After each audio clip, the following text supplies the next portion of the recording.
Bonjour à tous et bienvenue au webinaire SpecOps sur la sécurité des mots de passe. Un sujet qui, je suis certain, vous intéresse tous vu l'actualité en ce moment et vu que la plupart des cyberattaques ont lieu justement par rapport au vol des identifiants. Donc bienvenue dans le webinaire SpecOps. Aujourd'hui, on va parler de plusieurs aspects autour du mot de passe. Pour ceux qui ne connaissent pas encore, BrightTalk, vous avez à droite quelques éléments justement, sur lesquels vous pouvez naviguer et voir, par exemple, vous avez un point d'interrogation pour poser vos questions tout au long de la présentation aujourd'hui, donc n'hésitez pas. Nous avons laissé un peu de temps à la fin justement pour y répondre. Nous avons aussi quelques sondages que nous partagerons tout au long du webinaire aujourd'hui. Et puis, vous avez aussi un onglet avec un trombone où vous allez pouvoir récupérer des fiches produits, des informations sur la présentation d'aujourd'hui. Il y a quelques liens également, voilà, donc n'hésitez pas. Voilà, donc pour commencer, on va lancer un petit sondage. Donc, je vous laisse quelques secondes pour y répondre. Est-ce que vous avez un projet concret dans le courant de l'année pour renforcer vos politiques de mots de passe? Voilà, donc vous pouvez y répondre.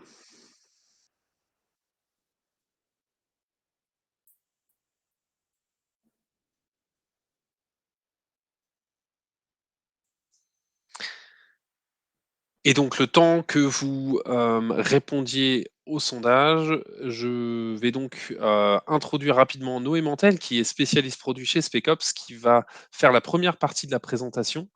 Donc voilà, n'hésitez pas, à écrire vos questions pendant la présentation, on les adressera bien sûr aujourd'hui.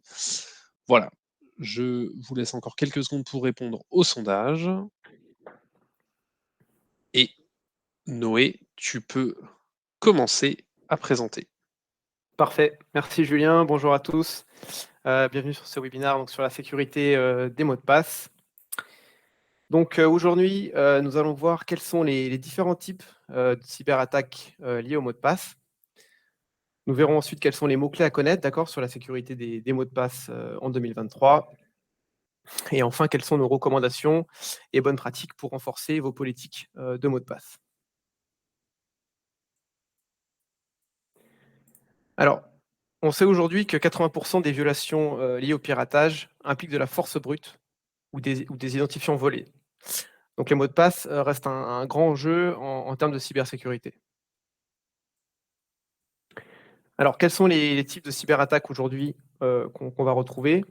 On va avoir tout ce qui va être attaque par force brute, d'accord?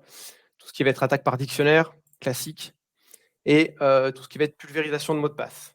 Alors pour ceux qui ne savent pas forcément ce que ça va être c'est un petit peu comme de la force brute. La différence avec la force brute, c'est que le pirate, il va pas réaliser plusieurs tentatives sur le même compte pour éviter qu'il se verrouille. Il va attendre par exemple 30 minutes avant de refaire une attaque ou alors il va utiliser, les mêmes mots de passe, par exemple fuités sur différents comptes au sein du système d'information. On va voir tout ce qui est bourrage d'informations d'identification. Donc ça, le pirate va utiliser des identifiants déjà compromis sur le dark web par exemple et il va s'en servir pour lancer ses attaques. On a tout ce qui est phishing, les attaques par, enregistreur de frappe, donc les attaques par keylogger et tout ce qui va être ingénierie sociale au moment de la réinitialisation du mot de passe. Alors quels sont les comportements à risque? Évidemment, on va voir tout ce qui est, écrire les mots de passe sur un papier. Voilà, je ne vais pas expliquer pourquoi, je pense que tout le monde comprend. Réutiliser son mot de passe, donc un utilisateur qui va utiliser le même mot de passe au travail et dans sa vie personnelle, sur des sites web qui ne sont pas toujours sécurisés malheureusement. Et également le changement du mot de passe prévisible. Donc c'est-à-dire l'utilisateur qui va garder, le même tronc commun de mot de passe et qui va changer simplement quelques caractères, changer un numéro à la fin. OK, donc ici, je vais vous parler de différents types d'attaques, qui se sont produites, au cours de ces dernières années. Donc vous connaissez sûrement l'ensemble des logos ici, peut-être pas le premier en haut à gauche. Donc le premier en haut à gauche, c'est, Colonial Pipeline. Donc en fait, c'est un oléoduc américain au Texas. Et en fait, ils se sont fait attaquer en mai 2021 Les pirates ont utilisé des identifiants compromis pour pénétrer le réseau de l'entreprise. Et une fois à l'intérieur, ils ont injecté un ransomware, ce qui a causé des dégâts conséquents. Plus de 100 gigas de données volées. L'entreprise a dû faire la production du pipeline pendant plus d'une semaine pour éviter de prendre des risques supplémentaires. Et donc, du coup, ça a créé des pénuries de carburant assez importantes dans l'ensemble du pays. Donc, on peut se rendre compte de l'impact d'une cyberattaque. À droite, on a l'exemple d'EA Games, donc, qui est arrivé en mai 2021. 780 gigas de données volées, des codes sources de jeux vidéo comme FIFA qui ont fuité. Alors, comment ils ont réussi à faire l'attaque? En fait, ils ont récupéré des cookies volés de la session Slack d'un employé. Donc, une fois qu'ils se sont fait passer pour l'employé sur Slack, ils ont contacté le helpdesk, en fait, sur Slack, et ils ont dit en gros, ils ont dit qu'ils avaient plus de téléphone portable. Donc, ils ont demandé un nouveau jeton d'authentification. Et grâce au jeton d'authentification, ils ont pu se connecter. Ils sont pu se connecter sur le compte du salarié et injecter le ransomware. Ensuite, on va voir l'exemple de NVIDIA. Donc là, ils se sont fait attaquer par le groupe cybercriminel Lapsus. Ils ont extrait 70 000 identifiants utilisateurs. Ils ont volé 1 teraoctet de données. Voilà, ils ont aussi dérobé des codes sources de pilotes graphiques. Et enfin, en bas à droite, on a l'exemple d'Uber. Donc Uber, c'est arrivé en septembre 2022. Encore une fois, c'est le groupe cybercriminel Lapsus qui a fait l'attaque. En fait, qu'est-ce qu'ils ont fait? Ils ont utilisé des identifiants compromis, encore une fois, d'un prestataire qui travaillait pour Uber. Et en fait, ils se sont fait passer pour le helpdesk d'Uber et ils ont envoyé des demandes de MFA au prestataire. Donc en fait, c'est une sorte d'attaque MFA fatigue attaque. Donc attaque par fatigue MFA. Le prestataire n'arrêtait pas de voir des pop-up d'authentification MFA. Il en a eu marre, il a approuvé la demande. Et donc les pirates ont eu accès au réseau. Voilà. Donc on ne le voit pas sur ce slide, mais il y a aussi plein d'exemples d'attaques en France, notamment des hôpitaux et des mairies.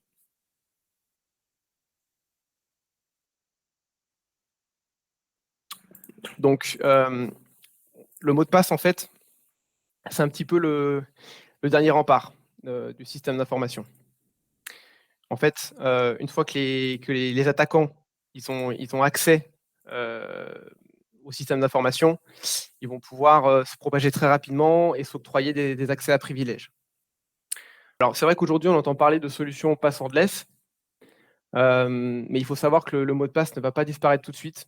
Je prends un exemple, par exemple, je ne sais pas si vous avez vu dans la release de Windows 11 22H2, en fait, il y avait eu un bug avec Windows Hello. Donc, il n'y avait plus la possibilité de s'authentifier avec la reconnaissance faciale. Donc, qu'est-ce qui se passe dans ce cas-là? C'est le mot de passe, c'est le code PIN, la solution de backup. Voilà, donc on voit que le mot de passe n'est pas prêt de disparaître, malheureusement. Ou heureusement pour Spec Ops. Voilà. Donc, un seul mot de passe fuité donc, peut être la source de l'intrusion. Donc, il suffit d'un seul mot de passe pour que les pirates puissent rentrer dans le réseau de l'entreprise. Donc là, on retrouve un tableau qui résume les différents types d'attaques. Et sur la colonne de gauche, vous voyez du coup les mesures de mitigation pour chaque type d'attaque. Donc par exemple, si je prends la première colonne, l'attaque par force brute, comment on va pouvoir se protéger contre les attaques par force brute? On va vouloir mettre en place tout ce qui va être du verrouillage sur le compte. D'accord? On va voir aussi tout ce qui est le blocage des mots de passe incrémentiels pour éviter que les utilisateurs utilisent des modèles communs, qu'ils incrémentent juste un chiffre à la fin. Ça va permettre de renforcer cette partie-là. Protéger contre les mots de passe piratés, les mots de passe déjà compromis sur Internet, mettre en place de la MFA, avoir des mots de passe suffisamment longs, même de la passe-phrase, on est en plus de 20 caractères par exemple. Ça va être des mesures concrètes pour vous protéger contre les attaques par force brute. Donc, quelles sont les dernières recommandations en termes de sécurité des mots de passe? Alors, la CNIL ont publié des nouvelles recommandations en octobre dernier. Et donc, je vous propose de voir un petit peu ensemble les 4 points clés qu'ils ont présentés. Alors, le premier, ça va être de concevoir un mot de passe fort, d'accord, avec une entropie d'au moins 80 bits. Donc, même utiliser de la passe-phrase, en fait. Le deuxième point, ça va être de mieux accompagner l'utilisateur dans le changement de son mot de passe, de mieux le guider. Le troisième point, ça va être de bloquer les mots de passe compromis, les mots de passe déjà piratés. Et enfin, le dernier point, ça va être d'empêcher les modèles prévisibles. Donc voilà, il y a plusieurs alternatives pour empêcher ça. Par exemple, arrêter de faire expirer les mots de passe pour que l'utilisateur justement puisse construire un mot de passe fort et ne pas simplement changer quelques caractères. Donc dans le premier point, l'entropie du mot de passe. Donc qu'est-ce que dit la CNIL? Elle dit qu'il faut un mot de passe avec une entropie minimale d'au moins 80 bits. Donc qu'est-ce que l'entropie? L'entropie, c'est simplement une formule mathématique, voilà, pour calculer le niveau d'imprédictibilité du mot de passe en se basant du coup sur sa longueur et sur sa complexité. Donc par exemple, un mot de passe d'au moins 80 bits, qu'est-ce que ça pourrait être? Ça pourrait être un mot de passe qui fait 12 caractères de long, mais il faut qu'il y ait une majuscule, une minuscule, un chiffre et un caractère spécial. Un autre exemple, ça pourrait être un mot de passe de 14 caractères de long, et là il faudra une majuscule, une minuscule, un chiffre, mais il n'y aura pas forcément besoin d'avoir un caractère spécial. Voilà, ils feront tous les deux 80 bits d'entropie. Alors, petit quiz. Voici 3 exemples de mots de passe. À votre avis, lequel va être le plus faible ici? Voilà, je vous laisse répondre au sondage.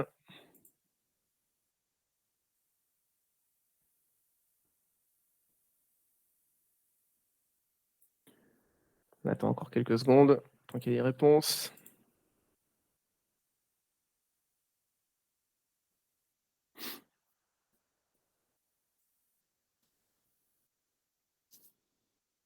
Ok, alors je vois que la majorité ont répondu le deuxième exemple, donc vacances. Effectivement, c'était bien celui-ci le plus faible. Ah, alors je vois qu'il y avait aussi, aussi des personnes qui ont répondu l'exemple 1. Alors c'est bien l'exemple 2 le plus faible. La raison pour laquelle c'est le plus faible, en fait, c'est parce que c'est simplement un mot simple. On a juste changé quelques caractères, d'accord? Voilà, on a remplacé le A par le arrobase, on a mis un chiffre à la fin avec un caractère spécial. Bon, c'est un mot de passe qu'on appelle commun. Il fait seulement 12 caractères de long. Non, 10 caractères, pardon, excusez-moi, il fait 10 caractères de long. Voilà, donc c'est le plus faible. L'exemple au-dessus, on n'a que des chiffres, mais comme il est à 14 caractères, l'entropie est quand même plus élevée. Et enfin, le troisième exemple, c'est vrai on pourrait se dire c'est des mots simples, c'est facile à deviner, mais il fait quand même 17 caractères de long et il y a quand même 2 espaces à l'intérieur qui sont des caractères spéciaux. Et donc le niveau d'entropie est largement plus élevé que les autres. Voilà. Ok, donc maintenant, on va parler de passe-phrase. En fait, c'est vrai que la passe-phrase, c'est une bonne alternative au mot de passe. En fait, la passe-phrase, c'est simplement un mot de passe, mais qui est plus long. D'accord? On va privilégier la longueur. Ça peut être une phrase, ça peut être plusieurs mots. Voilà.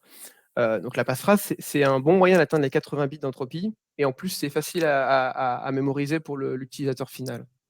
D'accord? Par contre, ce qui se passe avec les passephrases, c'est qu'en standard dans Microsoft, il n'y a pas vraiment de moyen ou de possibilité de créer des règles, des critères pour construire une passphrase et pour guider l'utilisateur dans la création de sa passphrase.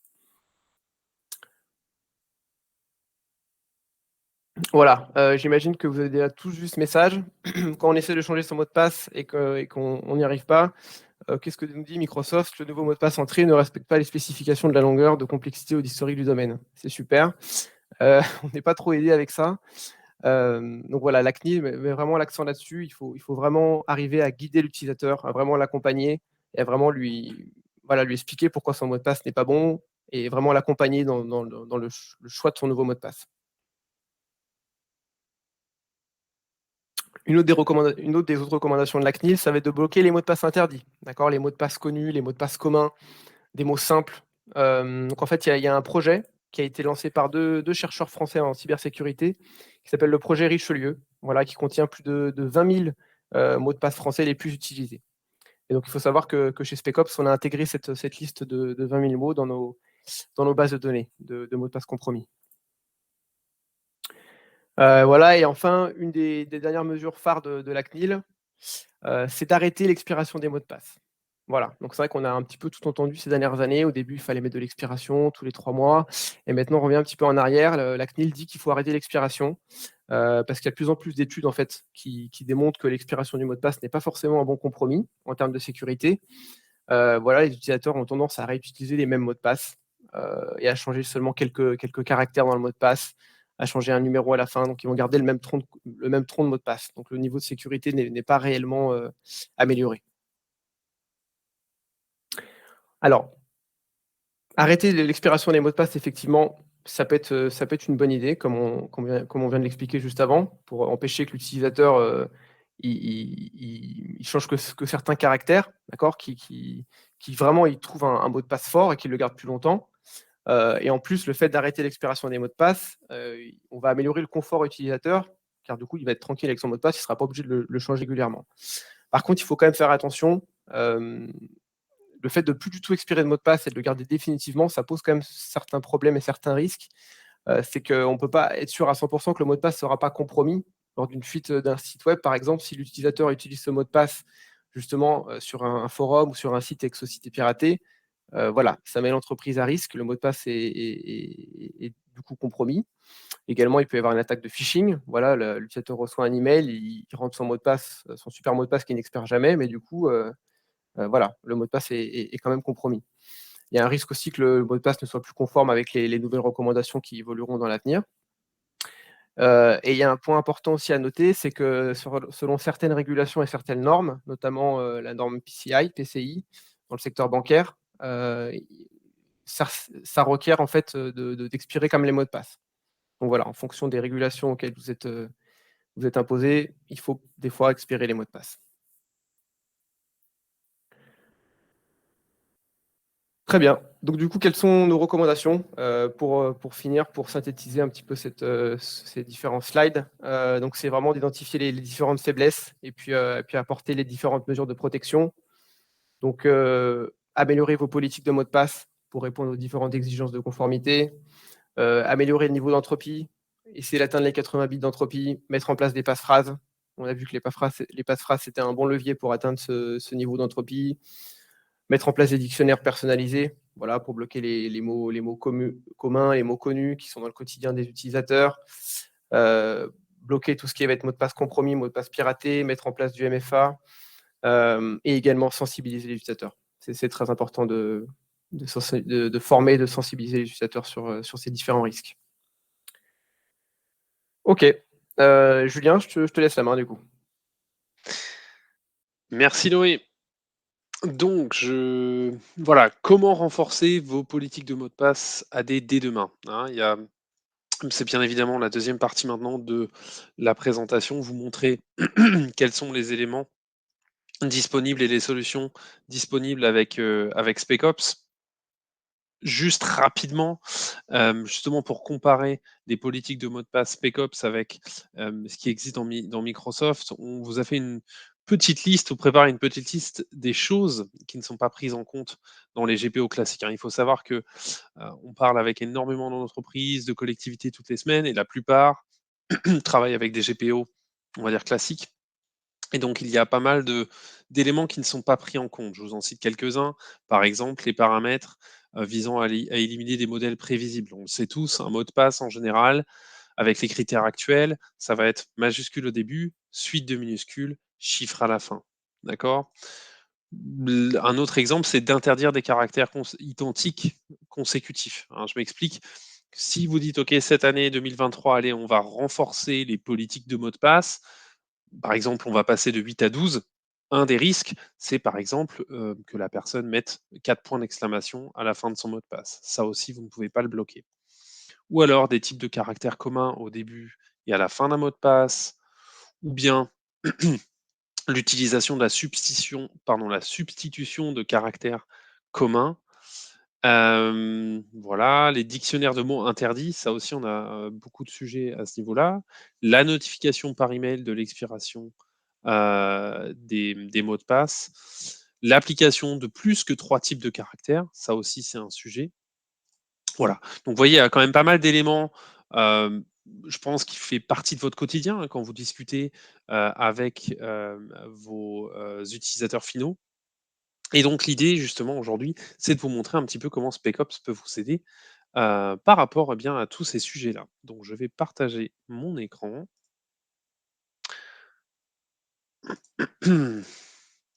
Vous devriez maintenant voir la solution SpecOps Password Policy. Donc il faut savoir que SpecOps Password Policy, c'est un outil ou une solution qu'on a développée il y a 14 ans. L'idée était déjà la même à l'époque, c'est-à-dire que les entreprises travaillaient avec des GPO classiques, souhaitaient renforcer leur, politique de mot de passe, et bien, c'est ce que permet Password Policy. Ça vous permet de créer des politiques de mot de passe plus affinées, plus approfondies, et c'est ce que je vais vous montrer justement aujourd'hui. Comment fait-on? Alors, vous voyez sur mon écran, j'ai à l'heure actuelle une trentaine de politiques de mots de passe, hein, donc ne vous inquiétez pas, c'est un environnement de démo. C'est pour ça qu'on en a autant. En général, chez les clients finaux, nous avons, ou plutôt chez dans les projets clients, on préconise 3, hein. Donc on va dire une politique pour les utilisateurs, une politique pour les admins et une politique pour les comptes de service, par exemple. Rien ne vous empêche d'en faire plus, mais on va dire que, ce sont les 3 qu'on préconise. Ce qu'il faut savoir, c'est que SpecOps est partenaire Gold Microsoft. Donc en fait, toutes nos solutions sont certifiées Microsoft, hein, les fichiers DLL, les exécutables sont signés Microsoft. Ça, c'est la première chose. La deuxième chose, c'est qu'on est complètement intégré à l'AD. Pour autant, nous ne faisons aucune extension de schéma de l'AD. Et enfin et surtout, et c'est ça qui a fait le succès de, SpecOps Password Policy ces dernières années, eh bien, c'est qu'on est complètement intégré au groupe Policy Management. Et en fait, la seule chose que vous faites en utilisant Password Policy pour créer vos politiques, eh bien, vous créez simplement des GPO. Alors, je vais vous montrer à quoi ça ressemble. Si je vous montre les GPO, hein, que vous connaissez très bien, eh bien, vous voyez que les GPO SpecOps, apparaissent ici, et je peux les modifier directement à partir de là. Voilà, donc je vais vous montrer l'interface graphique de SpecOps. Donc en fait, vous créez des GPO, mais vous avez une autre interface pour les configurer, ces GPO-là. Et l'interface ressemble à ça. Donc c'est pas un fichier ADMX, si jamais c'est une de vos questions. C'est vraiment dans les paramètres Windows qu'on va se trouver. Et donc justement, là, on voit l'aperçu des critères d'une des politiques que nous avons créées dans l'environnement de démo. Donc je vais cliquer sur la configuration de la politique. Donc, on va pas passer sur tous les éléments aujourd'hui, hein, je ne vais pas vous montrer toutes les fonctionnalités. L'idée, c'est de vous montrer un petit peu, de comparer une GPO SpecOps par rapport à une GPO, on va dire traditionnelle. Hem, quelques éléments par rapport à la console admin. Donc, la console admin de SpecOps est en anglais. Tout ce qui est, accompagnement de l'utilisateur est multilingue, dont le français, bien sûr. Ça, c'est la première chose. La deuxième chose, c'est que toutes les fonctionnalités d'une GPO classique, hein, que vous connaissez, que vous utilisez au quotidien, c'est-à-dire l'historique du mot de passe, la longueur du mot de passe, les types de critères et de caractères, tout est intégré dans SpecOps. Vous n'avez pas besoin de jongler entre 2 tableaux. Vous utilisez donc seulement cette console admin. Ensuite, l'avantage que ce soit des GPO, vous allez pouvoir cibler là où vous voulez. Donc en fait, les GPO SpecOps, vous les ciblez soit sur vos utilisateurs, soit sur les utilisateurs et les admins, soit sur les utilisateurs, les admins et les comptes de service. Voilà.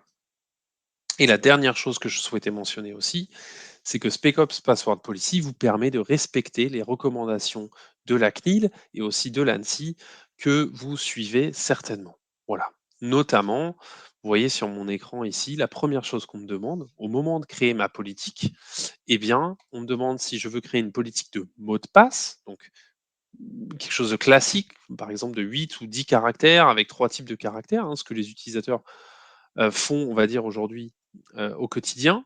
Ou alors est-ce qu'on veut instaurer des passe-phrases? Donc c'est ce que Noé a mentionné juste avant, essayer de casser un peu des modèles prévisibles et d'instaurer, voilà, les passe-phrases. Alors là aussi, il faut faire un peu attention, on vous conseille pas on ne préconise pas, de mettre des ou de permettre par exemple des proverbes ou des citations de films ou des paroles de chansons, des phrases toutes faites qui sont un peu trop faciles à peut-être à découvrir. Comme Noé le mentionnait et comme l'ANSSI, la CNIL le recommande, essayez d'instaurer par exemple, l'association de mots entre eux, hein. Donc comme dans l'exemple, juste avant, d'avoir arbre, stylo, lapin, d'avoir 3 mots ou 4 mots associés d'un certain nombre de caractères pour, augmenter l'entropie.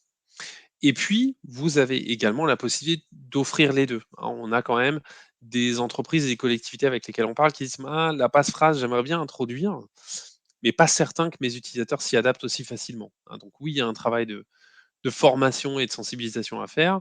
Mais on va dire pour ramener à la passe-phrase, vous pouvez quand même laisser le choix entre le mot de passe et la passe-phrase. Dans les paramètres généraux, vous allez retrouver des éléments que vous connaissez déjà de Microsoft, hein, c'est-à-dire par exemple l'historique des mots de passe, hein, de 1 à 24, ça vous connaissez déjà. Ici, j'ai choisi 4. En termes de sécurité, ça permet quoi? Au moment de la saisie du mot de passe par l'utilisateur final, on va vérifier justement qu'il ne réutilise pas un des 4 anciens mots de passe. Voilà, ça c'est du classique. Tout comme l'âge minimum du mot de passe, par exemple un jour. Là aussi, en termes de sécurité, ça apporte quoi? Eh bien, si votre utilisateur sait qu'il a un historique de 4 mots de passe, eh bien théoriquement, si vous n'avez pas coché cette case, il pourrait changer 5 fois de mot de passe dans la même journée et du coup revenir sur le mot de passe initial et ne pas en changer. Voilà. Là où SpecOps va commencer à apporter quelque chose que vous ne pouvez pas faire à l'heure actuelle, c'est d'empêcher l'incrémentation des mots de passe. Donc en fait, un schéma classique des utilisateurs finaux et dans un souci de mémorisation, vos utilisateurs, ce qu'ils font en général, c'est qu'ils changent juste le chiffre à la fin de leur mot de passe. D'accord? Donc en fait, par exemple, si on a mot de passe 1 et que tous les 90 jours on doit changer, eh bien on va passer à mot de passe 2, mot de passe 3, mot de passe 4. Je pense que c'est quelque chose que vous soupçonnez justement de vos utilisateurs finaux. Et ça, avec SpecOps Password Policy, on peut le bloquer. D'accord? On peut regarder les 2 derniers caractères du mot de passe et si ce sont des chiffres et seulement les chiffres changent à ce moment-là, nous pourrons bloquer le changement. Alors en fait, d'un point de vue technique, Password Policy va aider les services informatiques à vous amener ou à amener vos utilisateurs vers des mots de passe plus complexes. D'accord? Donc d'essayer de casser des schémas classiques, hein, des modèles prévisibles de mots de passe. Pour autant, il y a toujours 2 aspects, hein. Il y a l'aspect technique pour le bloquer dans la console admin et il y a l'accompagnement de l'utilisateur. Donc comment accompagner l'utilisateur de manière un peu plus appropriée puisqu'aujourd'hui sur l'écran de changement de Windows, il n'a pas beaucoup d'informations, eh bien, je vais vous montrer. Puisqu'en effet, SpecOps a développé un agent, donc c'est un MSI que vous pouvez déployer sur les postes, il fait 3-4 MB, vous pouvez le déployer par GPO, et ce MSI, regardez ce qu'il fait. Au moment de la saisie du mot de passe, pour la première fois, vos utilisateurs finaux auront enfin la politique de mot de passe affichée sur leur écran. Et donc c'est ça qui manque aujourd'hui, c'est comment amener les utilisateurs vers, un mot de passe plus complexe s'ils n'ont pas de guide, s'ils ne sont pas accompagnés au quotidien. Puisqu'à l'heure actuelle, voilà ce qu'ils voient, hein, donc ils doivent juste rentrer leur ancien mot de passe et en rentrer un nouveau. La problématique, c'est que si le mot de passe n'est pas bon, la phrase standard de Microsoft, c'est: «Le mot de passe saisi ne correspond pas aux exigences de la politique mise en place». Hein, donc ça aide pas beaucoup. Là, comme vous pouvez le constater, eh bien, au moment de la saisie du mot de passe, vous allez voir qu'il y a un feedback dynamique sur l'écran. Donc, on va déjà vérifier justement que les critères soient bien respectés. Donc, si c'est en vert, c'est bon. En plus, les utilisateurs connaissent ça de sites web qu'ils utilisent au quotidien. Donc, c'est un avantage justement. Les 2 points jaunes ne sont pas vérifiés dynamiquement. Il va d'abord falloir confirmer le mot de passe et cliquer sur la flèche et on va à ce moment-là aller vérifier sur les contrôleurs de domaine si ces critères-là ont bien été respectés. Voilà.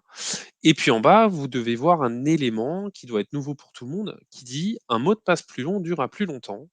Celui-là expirera dans 30 jours». Et en fait, donc on vous a expliqué, l'entropie, c'est pas la complexité le plus important, c'est la longueur et pour ça, il faut essayer de jouer un maximum sur la longueur et pour cette raison, si on allonge le mot de passe, on peut en faire varier la durée de vie. D'accord? Donc c'est pour ça, par rapport aux recommandations de la CNIL et de l'ANSSI, de ne pas faire expirer les mots de passe, on n'est pas forcément pour. On explique que oui, il faut étendre la durée de vie d'un mot de passe, la rendre plus longue. Hem, Par contre, on trouve que la contrainte de le faire changer tous les ans est relativement faible, hein. Tous les 60 jours, 90 jours comme avant, c'est beaucoup. Une fois tous les ans, c'est quelque chose qu'on peut, on va dire, vendre aux utilisateurs finaux. Et donc, cette partie-là est bien évidemment configurable dans la console admin, je vais vous montrer. Donc en fait, on peut ici configurer, donc là c'est un exemple, hein, de ce que j'ai mis, mais on peut très bien dire, eh bien on va mettre 2 niveaux d'expiration. On va mettre le premier niveau à 180 jours, donc 6 mois, un deuxième niveau à 1 an, d'accord?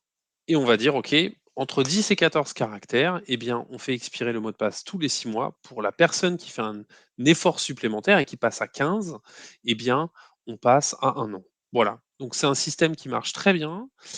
Ça permet aussi de répondre, voilà, aux utilisateurs qui se plaignent peut-être un peu, qui disent: «Ah oui, non, 15 caractères, non, hors de question, c'est trop long». Pas de souci, il reste sur 10. Par contre, il change tous les 6 mois. Mais au moins, vous aurez moyen de récompenser ceux qui font un effort supplémentaire.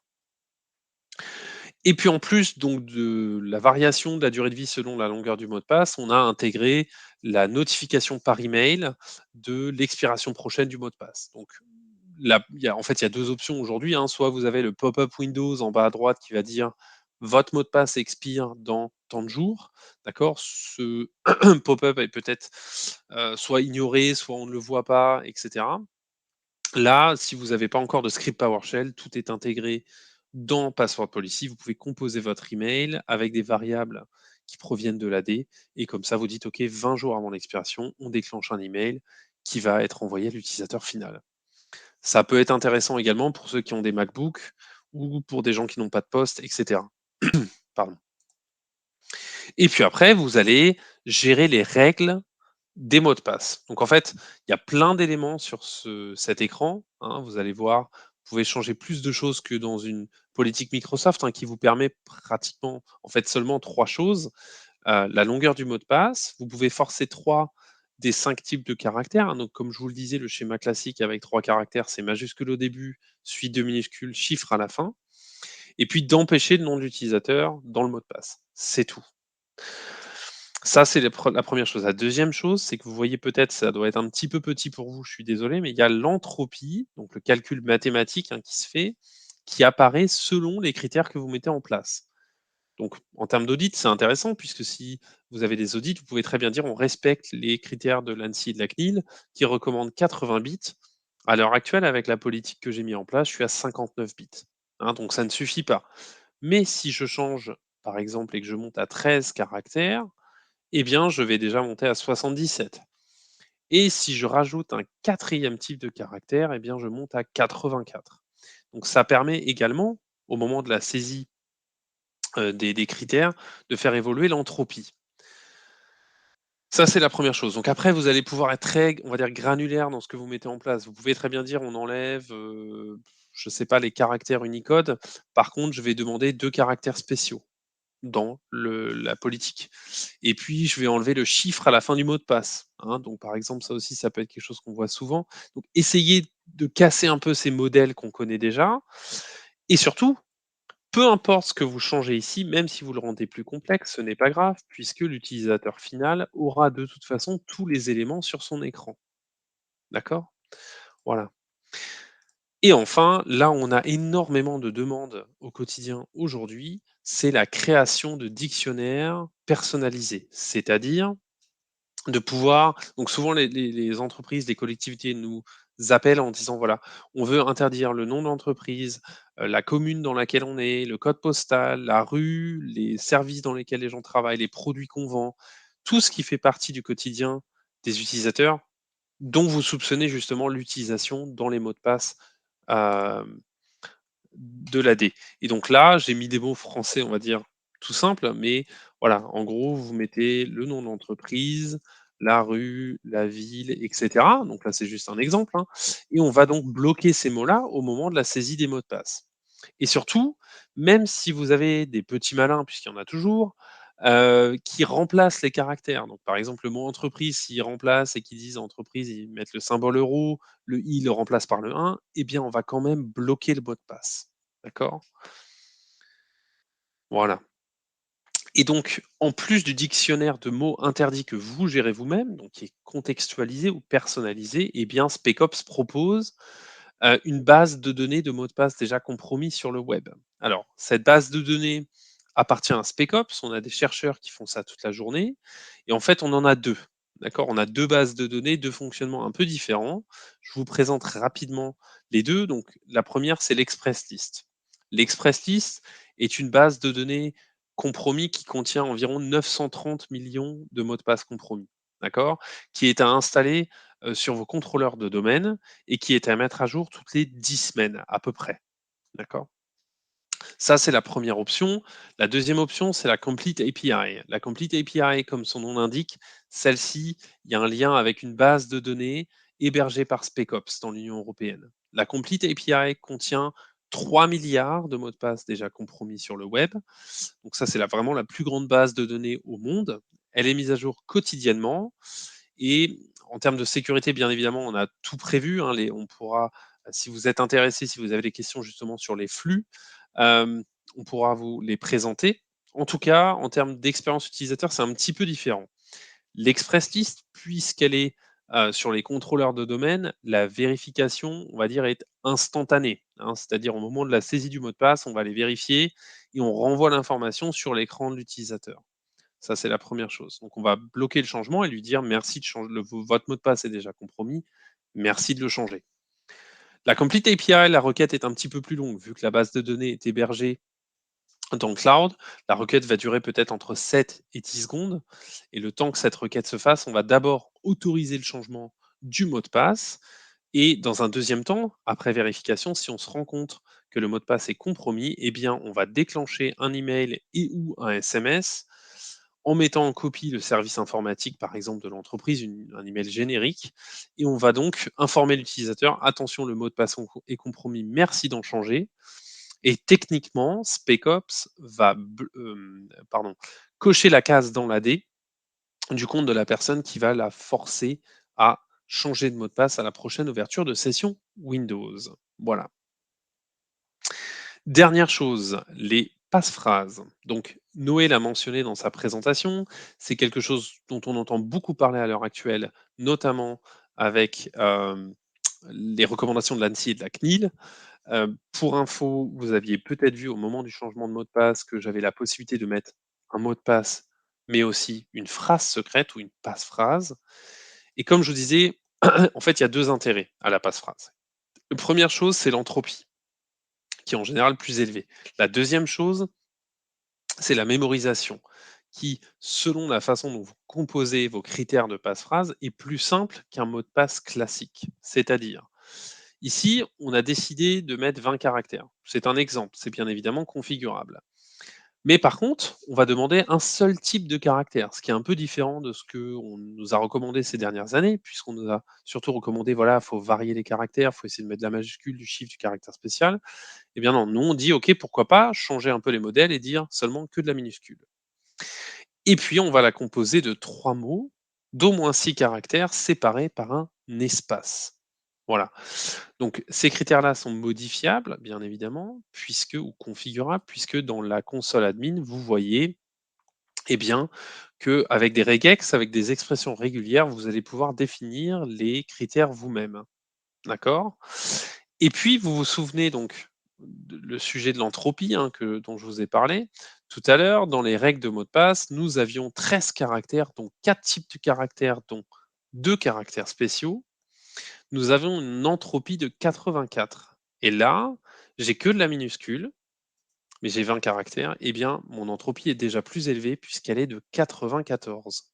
Donc voilà l'intérêt justement de la passe-phrase. L'autre intérêt, comme on vous le disait justement auparavant, c'est la mémorisation. C'est plus simple. Et donc, si je reprends l'exemple de Noé tout à l'heure, arbre, stylo, lapin, je viens de taper, donc de composer quelque chose qui a 20 caractères. Certains retours sont: «Ah bah oui, mais 20 caractères, c'est long». Bah, en fait, pas tellement. Si j'utilise que de la minuscule, j'ai pas besoin de faire des combinaisons de clavier comme de la majuscule avec le caractère spécial ou les chiffres. C'est ça l'avantage. Et surtout, si vous amenez et formez vos utilisateurs à bien composer leur passe-phrase avec donc les bons critères de défini, mais également le fait d'associer des mots entre eux qui n'ont rien à voir, par exemple, hein, qui sont complètement dissociés, eh bien, ça vous permet d'utiliser vraiment la puissance de la passe-phrase. Voilà. Voilà donc pour la présentation produit. Je repasse rapidement donc sur les slides. Je vais donc repasser sur les slides et donc, pardon, Juste rapidement, donc aujourd'hui, on vous a présenté Password Policy, donc SpecOps est une entité ou une entreprise suédoise qui est expert dans la sécurité autour des mots de passe. On a plusieurs solutions. Aujourd'hui, on s'est focalisé sur Password Policy. Donc voilà, si vous souhaitez en savoir plus sur les autres produits, pas de souci. On a vraiment plusieurs solutions qui peuvent vous aider sur différents sujets. Et donc, pour terminer donc rapidement et vous présenter donc SpecOps, entreprise suédoise, ça fait 20 ans qu'on est sur le marché, hein, donc on n'est pas une start-up, on a plus de 2000 clients par exemple qui utilisent Password Policy. On fait partie du groupe Outpost 24 qui est également dans la cybersécurité et également une entreprise suédoise qui fait plus de la gestion des vulnérabilités basées sur le risque, hein, donc sécurité des applications, sécurité réseau. Et on a une troisième entité qui s'appelle Blueleaf, qui est une entreprise espagnole et qui fait toute la justement gestion des cybermenaces, donc la threat intel. Voilà. Et donc voilà nos coordonnées si vous souhaitez nous contacter. Mais avant de terminer, un dernier petit sondage et on va aussi regarder les questions que vous nous avez posées. Et donc le dernier petit sondage, c'est quel sujet vous intéresse le plus pour notre prochain webinar? Nous avons mis plusieurs types de sujets. N'hésitez pas à y répondre dans les secondes qui viennent et on va regarder vos questions.